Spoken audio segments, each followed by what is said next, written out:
Vinicius Junior a récemment été plongé dans une nouvelle polémique après avoir écopé d'un carton rouge lors de la rencontre contre Valence. Ce carton, survenu au stade de Mestalla, a une fois de plus mis l'ailier brésilien au centre de l'attention médiatique.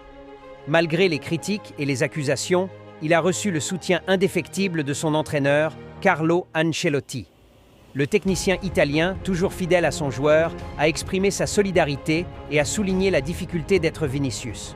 Selon Ancelotti, c'est très difficile d'être Vinicius. Ces quelques mots résument à eux seuls la pression constante que subit l'attaquant du Real Madrid. Un joueur d'exception, mais aussi une cible fréquente de critiques et d'attaques, souvent liées à sa manière de jouer ou à des incidents en dehors du terrain.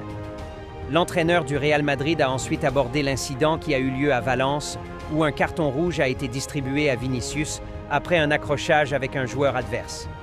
Pour Ancelotti, ce geste de l'arbitre était exagéré, et il a expliqué pourquoi il estime que le carton méritait d'être plus clément. Supporter toutes les insultes et tout ce qui lui arrive, ce n'est pas facile. Tout ce qu'il vit, les provocations et les tensions sur le terrain, ce n'est pas une situation simple à gérer. Mais il essaie de s'améliorer, il essaie de supporter tout cela, et il continue à avancer malgré les obstacles, a ajouté le coach. Ces paroles montrent une fois de plus l'engagement d'Ancelotti envers son joueur, soulignant les efforts de Vinicius pour surmonter la pression et rester concentré sur son jeu. L'entraîneur du Real Madrid n'a pas manqué de revenir sur le carton attribué à Vinicius lors de la rencontre contre Valence. Selon lui, ce n'était pas un geste qui justifiait un carton rouge. Je continue à penser qu'à Valence, le carton était plutôt jaune. Cette déclaration montre la fidélité d'Ancelotti à son joueur et son désir de défendre Vinicius face aux critiques injustifiées. Bien que le match ait été marqué par des moments tendus, Ancelotti souligne que le joueur brésilien fait de son mieux pour s'adapter à des circonstances parfois difficiles. Les propos de l'entraîneur ont sans doute apporté un certain réconfort à Vinicius Junior, qui peut se sentir soutenu par son coach face à une pression médiatique et sportive incessante. Ces événements rappellent la complexité de la carrière d'un joueur de haut niveau, notamment lorsqu'il doit composer avec des attentes, des provocations et des jugements parfois sévères.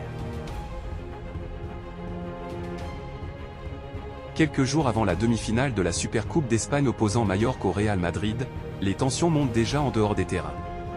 Pablo Maffeo, latéral droit argentin de Majorque, n'a pas hésité à lancer une pique bien sentie à l'encontre de Vinicius Junior, la star brésilienne du Real Madrid. Invité sur le podcast espagnol Indomito TV, le défenseur s'est exprimé avec humour, tout en défiant son rival dans un domaine bien éloigné du football, dans un monde parallèle, ce serait peut-être le combat le plus suivi de l'histoire. Je suis convaincu que je gagnerai.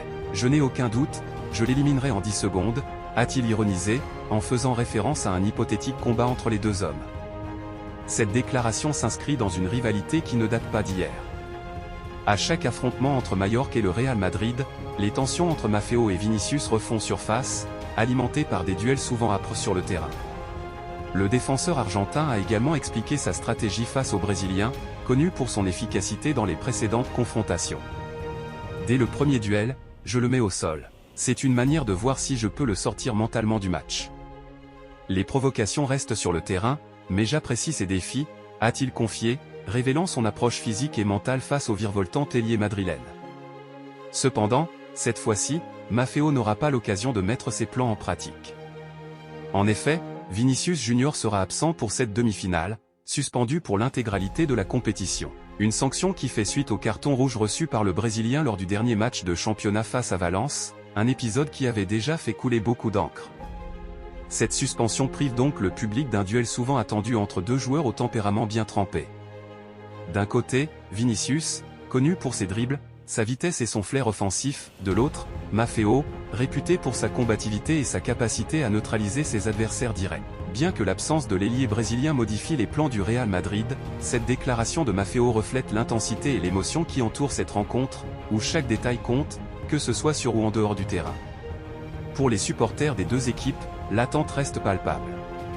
Si la rivalité ne pourra s'exprimer sur la pelouse cette fois-ci, elle reste bien vivante dans les esprits et à travers les déclarations des protagonistes.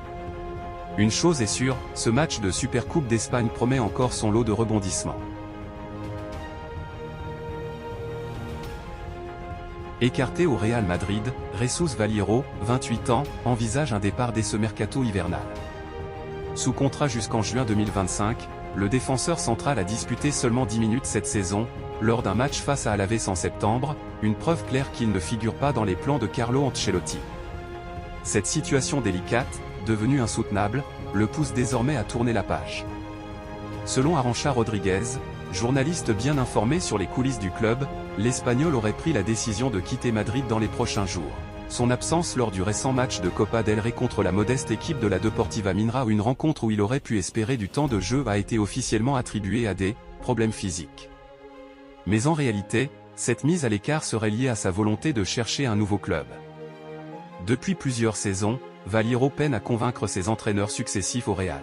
Malgré les nombreuses blessures en défense cette année, Ancelotti lui a préféré d'autres joueurs, notamment Aurélien Tchouaméni, repositionné en défense centrale malgré son rôle naturel de milieu, ou encore le jeune Canterano Asensio. Une situation qui reflète la chute de l'international espagnol dans la hiérarchie du club. S'il bénéficie toujours d'une certaine popularité auprès des supporters, cela n'aura pas suffi pour inverser la tendance. Déjà l'été dernier, le Real Madrid avait clairement indiqué à Vallejo qu'il ne comptait pas sur lui à moyen et long terme. Toutefois, faute d'offres concrètes, le joueur était resté au club, espérant une opportunité. Malheureusement, son faible temps de jeu depuis plusieurs saisons a refroidi l'intérêt des clubs potentiellement intéressés. Aujourd'hui, Vallejo semble résolu à relancer sa carrière ailleurs. Libre de négocier avec d'autres clubs, il espère retrouver un environnement où il pourra jouer régulièrement et prouver sa valeur. Son professionnalisme et son engagement sous le maillot blanc ne sont pas remis en question, mais son avenir s'écrira loin du Santiago Bernabéu. Florentino Pérez et le Real Madrid pourraient faciliter son départ, reconnaissant ses efforts malgré son rôle limité dans l'effectif. Ce départ marquerait la fin d'un chapitre compliqué, mais pourrait ouvrir une nouvelle opportunité pour Vallejo, désireux de retrouver la lumière sur les terrains. Le futur entraîneur du Real Madrid, de nouvelles révélations. L'identité du prochain entraîneur du Real Madrid reste un mystère.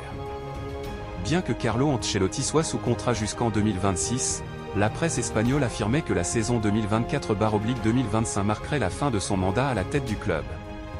Pendant ce temps, Xavi Alonso semblait être le candidat idéal pour prendre les commandes à l'été 2025.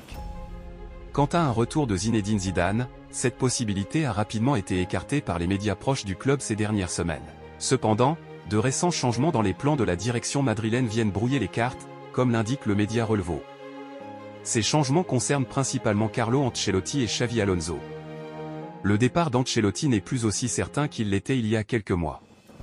L'entraîneur italien, malgré des débuts de saison mitigés, serait motivé à rester une année supplémentaire. De son côté, la direction madrilène, qui entretient d'excellentes relations avec lui, n'a aucune intention de le licencier, notamment si des titres majeurs sont remportés d'ici la fin de la saison. Son bilan est toujours considéré comme satisfaisant, et sa capacité à gérer les grandes stars de l'équipe demeure un atout essentiel. Cette situation retarde inévitablement les plans concernant Xavi Alonso. L'ancien milieu de terrain, désormais entraîneur du Bayer Leverkusen, était le grand favori pour succéder à Ancelotti dès 2025. Cependant, selon les dernières informations, son arrivée pourrait être repoussée à l'été 2026. Ce report ne semble pas poser de problème à Alonso, qui se sent épanoui en Allemagne et se dit prêt à attendre avant de rejoindre le club de son cœur. Ainsi, à moins d'un revirement de situation, Carlo Ancelotti devrait encore diriger le Real Madrid la saison prochaine. Il sera chargé de mener une équipe composée de stars comme Vinicius Junior et Kylian Mbappé, tout en continuant à enrichir le palmarès du club. Pour Xavi Alonso, ce n'est qu'une question de temps avant qu'il ne prenne les rênes des Merengues. Alors que le feuilleton Dani Olmo passionne l'Espagne, le Real Madrid a adopté une position surprenante face aux déboires administratifs de son rival, le FC Barcelone. Dani Olmo et Pau Victor pourraient ne pas jouer avec le Barça lors de la seconde moitié de saison.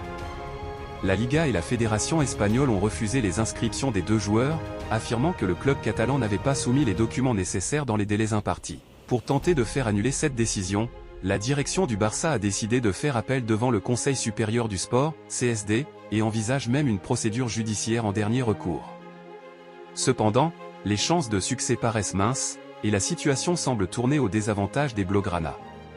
Cette affaire met Dani Olmo et Pau Victor dans une position délicate, augmentant leur mécontentement envers la gestion de Joan Laporta. En effet, Dani Olmo aurait même la possibilité de résilier son contrat tout en touchant l'intégralité de ses salaires jusqu'en 2030, avant de signer librement dans un autre club.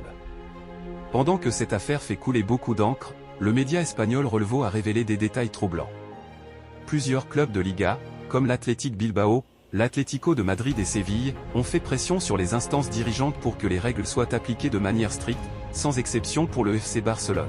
Cependant, le Real Madrid, traditionnel adversaire du Barça, a décidé de ne pas se joindre à ces initiatives. A l'inverse, Florentino Pérez, président des Merengues, aurait déclaré en interne « Il faut laisser le Barça tranquille, c'est notre partenaire, pas un adversaire ». Cette position peut sembler étonnante, mais elle s'explique par des intérêts communs. Le Real Madrid sait qu'un FC Barcelone fort et compétitif est bénéfique pour la Liga et pour ses propres ambitions commerciales. Les deux clubs collaborent d'ailleurs étroitement sur des projets tels que la Super League ou le développement du football féminin espagnol. Ainsi, les dirigeants madrilènes préfèrent préserver cette alliance stratégique plutôt que de se réjouir des malheurs du Barça. Dans cette affaire Dani Olmo, le Real Madrid démontre donc une certaine élégance, choisissant de privilégier une vision à long terme plutôt que d'alimenter une rivalité historique.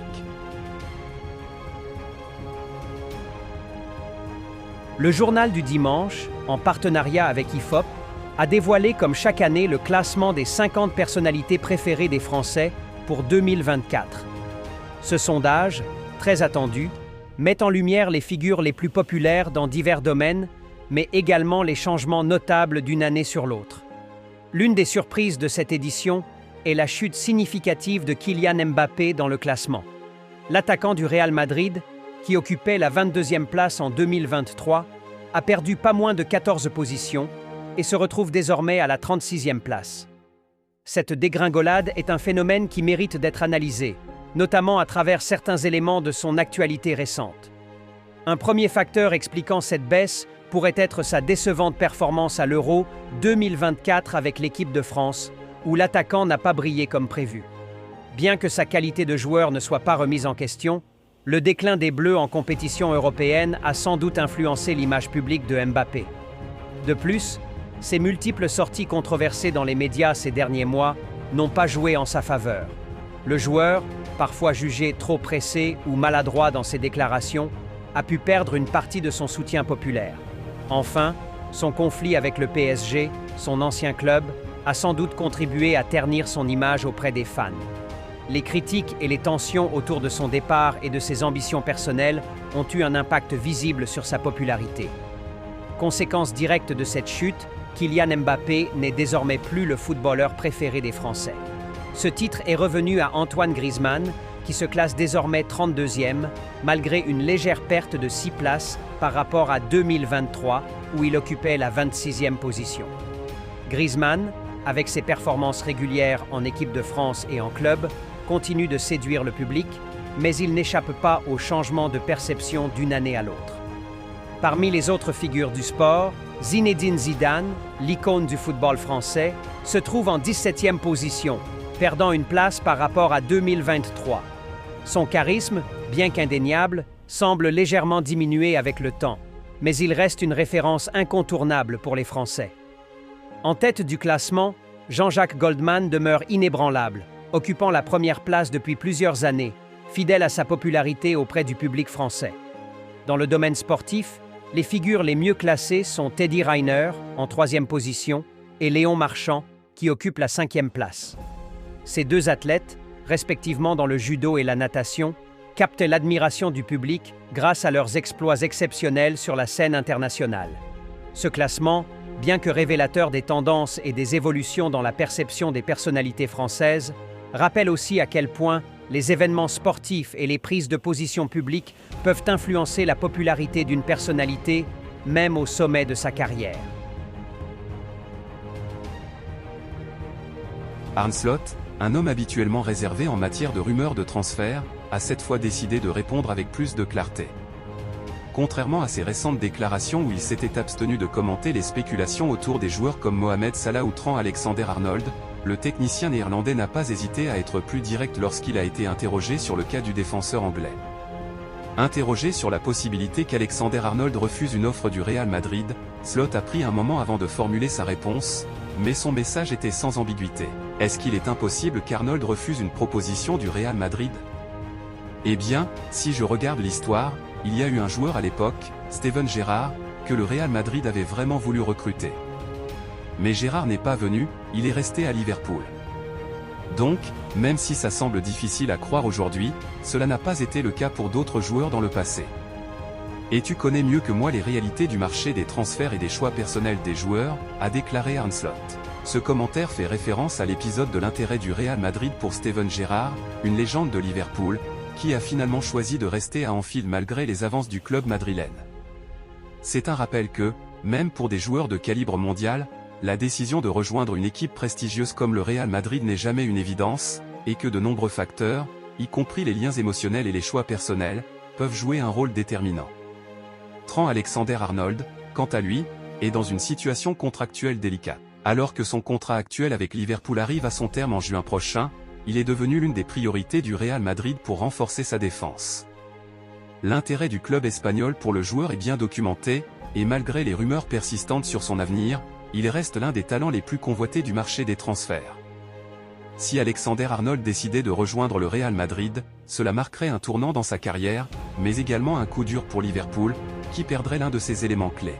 L'importance de ces déclarations réside dans le fait que, bien que Slot ne soit pas directement impliqué dans les négociations, ces mots laissent entrevoir que le marché des transferts est toujours imprévisible. Les rumeurs autour de joueurs comme Alexander-Arnold ne se dissipent pas facilement, et même les plus grandes stars doivent parfois faire face à des choix difficiles concernant leur avenir.